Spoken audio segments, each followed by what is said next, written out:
Welcome back. We're discussing the plight of thousands of migrant workers in the United Arab Emirates.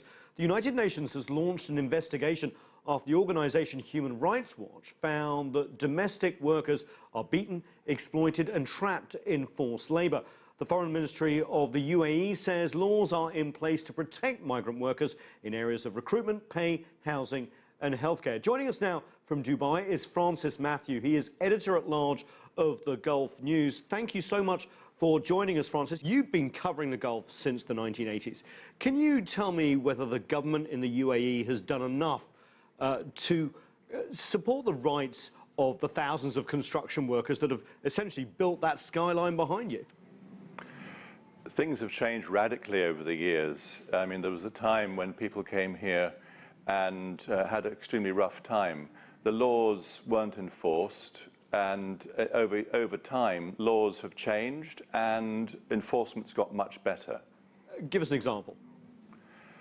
For example, they used to be housed in extremely rough, what we would call shanties. Now, it's law that they are in formally built accommodation, 4 or 6 to a room, where there's recreation rooms, there's proper washing facilities and toilets, and it's necessary that the construction companies put their thousands of workers in such accommodation. Second example, transport. They used to go to work on the backs of lorries, and you had, or sometimes lorries with long benches. You had many tens of workers crammed into these open kind of trucks, and now it's mandatory that they travel in buses with seats and air conditioning. That said, Human Rights Watch have a report, which I have in front of me, really criticising what's known as the Kafala visa system program, which basically gives foreign domestic workers a visa through individual corporations, exposing them, Human Rights Watch says, to greater abuse and exploitation. Do you agree with that assessment? No, I don't. We all work here if we are employed. And as in many countries, you only have your visa if you're employed. So you can only come to the country if you have a job. When you have a job, your employer gives you the sponsorship, and which is called kafala, and then you have your visa and you can get work. If you lose your job, you lose your visa. What has been very tricky in the past has been a ban on transferring from job to job. Now, in the UAE, the 6-month ban or the 2-year ban has stopped. And because I knew I was coming on the program, I checked yesterday with 2 or 3 construction companies. They are aware that if their workers leave their employ, they can seek other jobs. You know, Gulf nations, including the United Arab Emirates, have agreed that domestic foreign workers now need contracts, 1 day off a week, a maximum 8-hour day with obviously overtime as well. Is that going to improve the lot? Oh, it's important because, I mean, as a paper, we've been campaigning that servants working in people's houses should have some kind of contract. There was an issue, a sort of philosophical issue in the country about introducing public law into the private space, about introducing public law requiring a defined relationship between an employer and employee within the confines of a family house. That has now been overcome, and there now is a contract for housemaids, servants who work within people's homes, who up until now have not had the protection of law. They do now have some basic protection, the kind of stuff you're talking about. And there's this whole issue of foreign workers also having their passports held by their employers. It's got a lot of press internationally. What can you say to that? Is this a means of entrapment that's been played out in some of the media, or something else altogether? It's one of the most tricky ones. It's not particularly malignant. Why is that? Sorry. It happens, and partly because it is the law that if an employee leaves employment and vanishes into the temporary workers and lives on the hoof illegally, the company is responsible.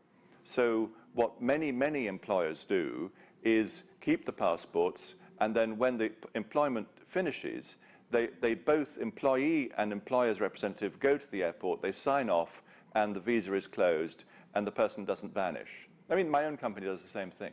So it can be portrayed as something which is wrong. It equally is very common practice and frankly works quite naturally.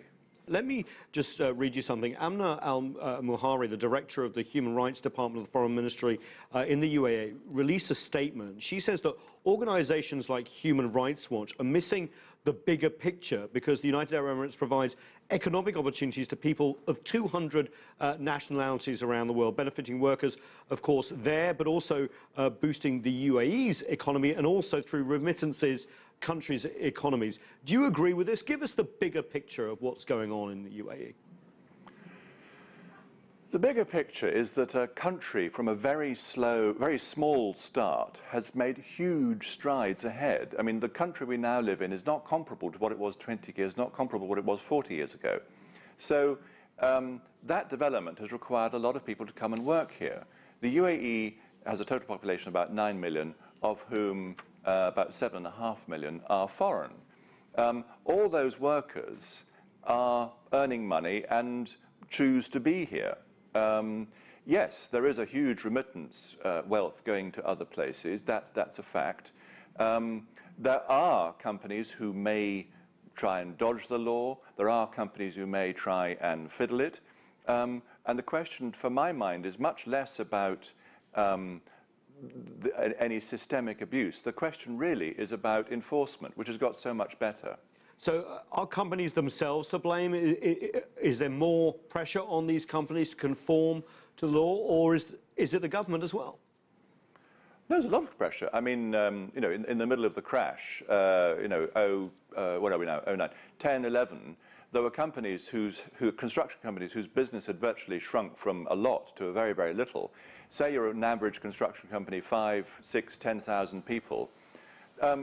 You know, you're sending back 100 people a week. You're spending some millions of dirhams on paying off their dues, getting their flights, putting them back home. There was a considerable cost going on. So the companies have a lot of pressure to follow the law. There are people who enforce this now, and enforcement has got so much better.